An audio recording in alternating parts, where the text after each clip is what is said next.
Before I get stuck into my top 10 games of 2016, please bear in mind that these are the top 10 games I have played this year, not necessarily games that were released this year.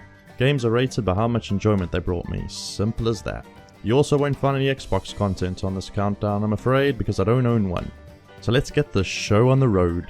Number 10. Ark: Survival Evolved. It's a game in which you can put a saddle on a T-Rex, name her Phyllis, and ride around mauling the shit out of everything. I mean, come on, what's not to like? Apart that is, from a shitty optimization, and the devs releasing an expansion, even though the game is still in alpha.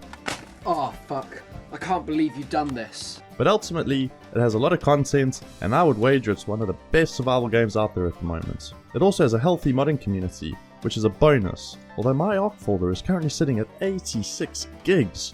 Shit's getting out of control. I think we need to calm things down a bit. But seriously, Wildcard Studios, if you release any more expansions before you start optimizing, shit will hit the fan. You're on thin fucking ice, my pedigree chums. Number 9. XCOM 2. The franchise in which the RNG gods use you as their own personal little bitch to screw with. And Bradford spends most of his time stating the stuffing obvious. Move to protect that gear at all costs. Oh, damn it, Bradford, what do you think I'm doing? Turd nuggets. Just shut the fuck up, Bradford. Playing XCOM can at times be less enjoyable than having your nuts mauled by a rabid squirrel with a grudge, where time after time an arsehole called Carlos misses those 85%ers, which results in your entire squad getting sodomized by Barry the Berserker. Fucking work. Oh my god. You kidding me? You had one job, dude. Come on, focus. If you stop screaming at your monitor for 2 seconds, you can actually hear the developers pissing themselves with laughter at your misfortune and misery. But apart from that, this is a fun game, and it offers some decent replayability, because like Ark, it has a decent modding community behind it. Number 8. The Turing Test. There is a good chance that of you have heard of this one, which is sad because it's a bloody good game. One I reviewed a few months ago, in fact. Now let me ask you this simple question. Would you criticize a woman for looking too much like Angelina Jolie? Of course you wouldn't. Unless it is you don't like big tits and lips, in which case... So to all the idiots out there that belittle this sweet game for being too much like Portal, I say this. Get a stuffing clue. The Turing Test drew inspiration from Portal, but it sure as hell didn't copy it. It has its own sweet identity, and while I wish the devs had allowed us to see more of Europa and made it slightly more challenging, it was a solid FPS puzzler. Think of it as Angelina Jolie with acne. Not as good as the original, but you sure as hell ain't gonna say no. Number 7. Battlefield 1.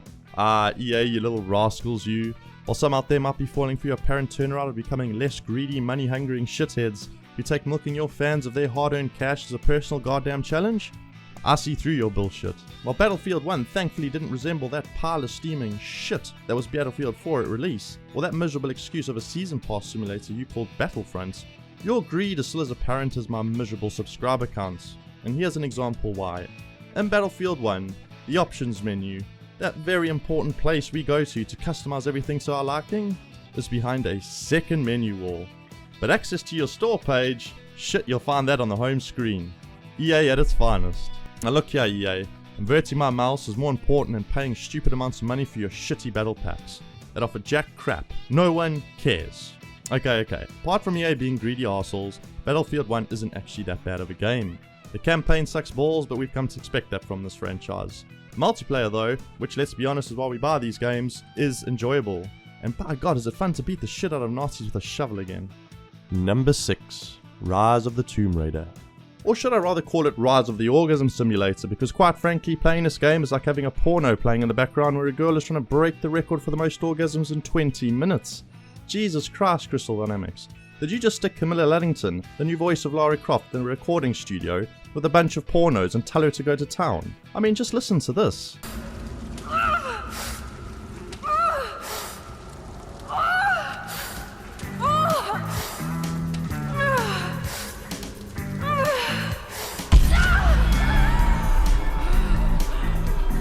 It's like Lara had this thing in her pants the entire adventure, with the setting dialed to max.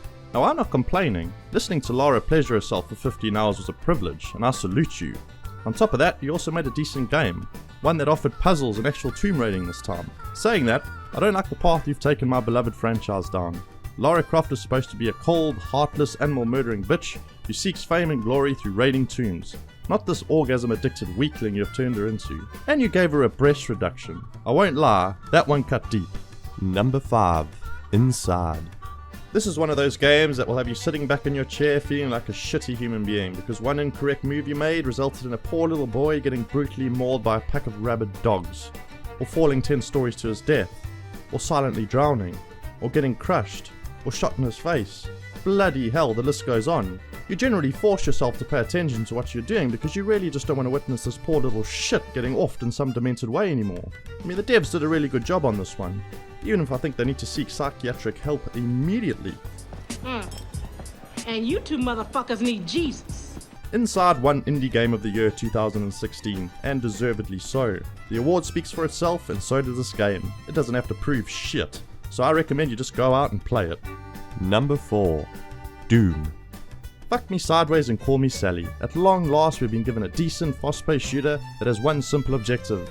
Go there, and on your way murder the shit out of everything. Sometimes that's all I want to do. I don't want to go and capture that flag, or escort this shithead VIP, or solve that goddamn puzzle. No. Sometimes I just want to shoot the shit out of stuff and feel like a badass doing it. Doom gives us this, and a godly wonderful soundtrack to do it to.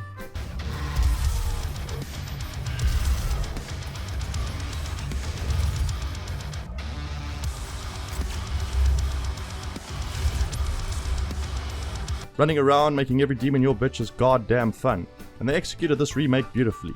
And you know what? We need a Quake 1 remake now.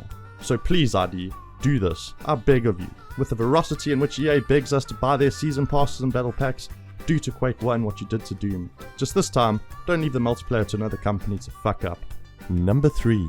Tomb Raider Anniversary. Ha! I bet you didn't see that one coming. Now bear with me, because like I said at the beginning of this video, this list is based off games I played this year and got the most enjoyment out of. Well, Tomb Raider Anniversary was the first walkthrough I did on my channel, and I had a stuffing blast playing it. Another bat's gonna want to come and have sexy time with Lara's face, but we ain't gonna let that happen.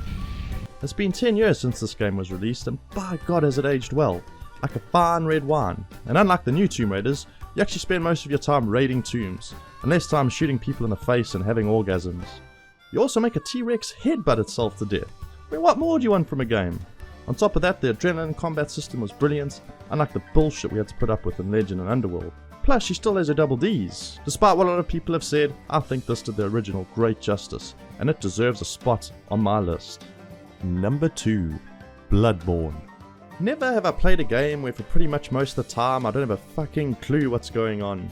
From Software really likes screwing with their fanbase when it comes to story and lore in their games, and by God do they shine with this one. I mean, what the fuck are these?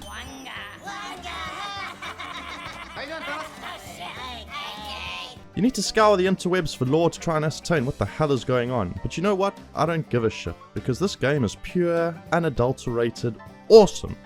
No matter how many times I get beaten to death, which is a metric ton I'll have you know, I keep coming back for more. The gothic setting, the combat system, the scary huge arsehole bosses, the mystery, it's all just perfect. Now I haven't finished this game yet, but I've played enough to know it is one of my top 10 games of 2016. Nigh top 10 games of all time. And you know what? I don't want to finish it, because I don't want a life without Bloodborne in it. And you know what I mean when I say that. What the fuck are you talking about? If you have a PS4 and you haven't played this yet, what rock have you been hiding under? Number 1. No Man's Sky. I'm just fucking with you. It's Witcher 3. Yes, I didn't play Witcher 3 at release last year. Who gives a shit? And it really should come as no surprise to find it at the top of my list. It finds itself on top of every list, and for good bloody reason. It is perfection in every sense of the word. The brilliant story, the amazing graphics, the ass, the loot, the shagging, the sound design, the boobs, the music, the insane amounts of content, the list just goes on, much like Sean Murray's Lies. It won Game of the Year 2015 and made just about every other development studio out there feel like a bunch of useless arseholes. And then CD Projekt Red proceeded to teabag them by releasing amazing expansion packs at very reasonable prices. Expansion packs that gave us many hours of quality content, not this season pass DLC bullshit that most of the time just gives us a bloody map. What Witcher 3 ultimately is though, is a big fuck you to what the gaming industry has become. And I for one love them for doing that. As far as I'm concerned, they're the only company out there that have earned the right to use the pre-order model. And as soon as Cyberpunk 2077 can be purchased, I'll be throwing my money at it. Thanks for watching, and I hope you all have a very Merry Christmas and a Happy New Year.